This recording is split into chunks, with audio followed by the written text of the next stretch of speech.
పక్క మన బిడ్డలు రాష్ట్రం కోసం మన ప్రాణత్యాగం మనం చేసుకుంటే సినిమా యాక్టర్ అయిన పవన్ కళ్యాణ్ ఆనాటి నుంచి ఈనాటి వరకు మనకు వ్యతిరేకమే. ఇవాళ కూడా ఆయన మాట్లాడుతున్నాడు, తెలంగాణ నాయకుల దిష్టి కళ్ళతోని కోనసీమ పాడైందంటున్నాడు.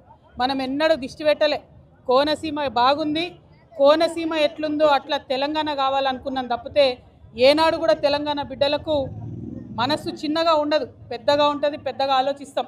మేము ఇప్పుడు కూడా చెప్తా ఉన్నాం, పవన్ కళ్యాణ్ గారు మా రాష్ట్రం ఏర్పడి 12 సంవత్సరాలు అయింది.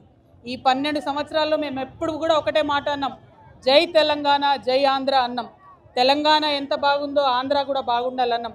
నేను ప్రత్యేకంగా లోక్సభలో నిలబడి ఆంధ్రకు ప్రత్యేక హోదా కూడా ఇవ్వాలని అడిగిన.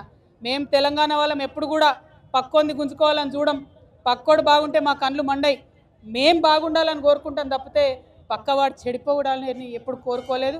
మా ఉద్యమంలో ఒకవేళ మేము అట్లా కోరుకున్నట్టయితే ఉద్యమ స్వరూపం వేరేలాగుండే.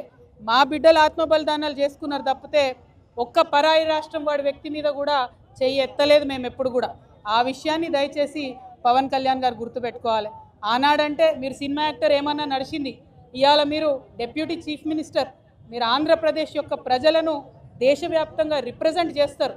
మీరు మాట్లాడే మాటలు కూడా మీ ప్రజలకు ఆపాదిస్తారు. కాబట్టి జాగ్రత్తగా మీరు ఆలోచన చేసి మాట్లాడాలని నేను పవన్ కళ్యాణ్ గారిని. ఈ వీడియో నచ్చితే లైక్ చేయండి. అలాగే మా ఛానల్ ని ఫస్ట్ టైం కనుక చూస్తున్నట్టయితే ఇప్పుడే సబ్స్క్రైబ్ చేసుకుని పక్కనే ఉన్న గంట సింబల్ ని యాక్టివేట్ చేసుకోండి. అప్పుడే మేము పెట్టే ప్రతి వీడియో మీకు నోటిఫికేషన్ గా వస్తుంది. అలాగే ఈ వీడియో పూర్తిగా చూసినందుకు ధన్యవాదాలు.